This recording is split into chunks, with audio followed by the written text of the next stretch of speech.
Good afternoon, this is Tom with the Automotive, and today I'm going to teach you how to change the battery on a 1997 to 2016 Mercedes-Benz key fob. With this battery replacement, you won't need any special tools except the key fob itself. First, we're going to need to remove the top key. This can be done by taking this notch at the top and sliding it to the left, and then pulling the key out. Then we'll take our key fob and turn it around, and take our key and slide it up at the top at this little hole here, and then you should just be able to press, and this back portion will click out.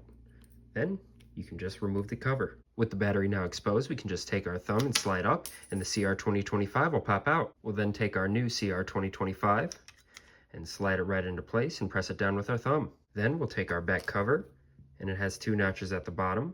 We're just going to set those into place, and then go until you hear a nice click there. Then we'll take our top key, turn it to the side, and reinsert. And that's how you change the battery in a 1997 to 2016 Mercedes-Benz key fob.